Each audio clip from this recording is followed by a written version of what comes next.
Hello guys, welcome to my channel oh my dish. আজকে আপনাদের জন্য নিয়ে এসেছি ঈদের স্পেশাল আম্মুর হাতের রান্না করা মাংসের রেসিপি।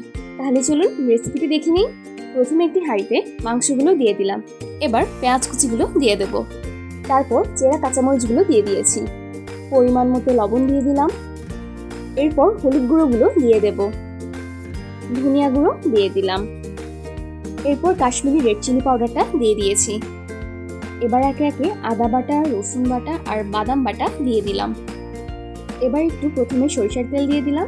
এরপর সয়াবিন তেল দিয়ে দিয়েছি। এবার গোটা আস্ত গরম মশলাগুলো দিয়ে দিলাম। তেজপাতা, এলাচ, লবঙ্গ, দারচিনি, জায়ফল, জয়িত্রী, গোলমরিচ সব একসাথে করে ভালো করে পুরো মাংসের সাথে মশলাগুলোকে মাখিয়ে নেব। কোরবানি ঈদের মাংসের রান্নার টেস্ট একটা আলাদাই, অন্যরকম, এক কথায় অসাধারণ।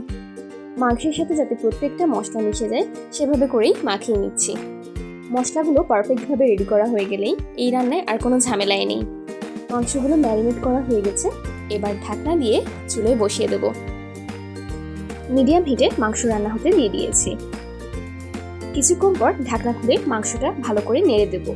আপনাদের সবার জন্য কিন্তু আমি গরু আর খাসির মাংসের নিত্য নতুন রেসিপি নিয়েই সামনে হাজির থাকছি। আপনারা সবাই ওমাই ডিশের সাথেই থাকবেন কিন্তু। এর মাঝখানে আমার নাড়াও শেষ হয়ে গেছে। এবার আমি ঢাকনা দিয়ে ঢেকে দেবো কিছুক্ষণ। বেশ কিছুক্ষণ পর ঢাকনা খুলে দেখি মাংস রান্না 80% শেষ হয়ে গিয়েছে। ভালো করে নেড়ে চেড়ে দিচ্ছি আবার। মনে তো চাচ্ছে এখনই বাকরখানিয়া রুটি নিয়ে বসে যাই মাংস খেতে। এবার বাগার দেওয়ার জন্য কড়াইয়ে তেল দিয়ে দিলাম।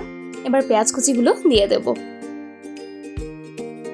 পেঁয়াজগুলোকে ভালো করে নেড়ে চেড়ে বাদামি রং করে নেব। পেঁয়াজগুলো বাদামি কালার হয়ে গেছে। এখন মাংসে দিয়ে দেব। মাশাআল্লাহ, মাংসটার এত সুন্দর কালার এসেছে আর স্মেল তো অসম্ভব সুন্দর আসছে। ভালো করে পেঁয়াজ বেরেস্তাগুলোকে মাংসের সাথে মিশিয়ে দিচ্ছি। দেখলেন তো কি সহজে আর কম সময়ে আম্মু তৈরি করে ফেললো মজাদার ঈদের স্পেশাল মাংস রান্নাটা। আপনারাও এই রেসিপিটি অবশ্যই ট্রাই করে দেখবেন নিজের ফ্যামিলি আর ফ্রেন্ডসদের জন্য। ফাইনালি রান্না শেষ। আমার আর তর সইছে না, আমি বসে যাচ্ছি খেতে। আল্লাহ হাফেজ।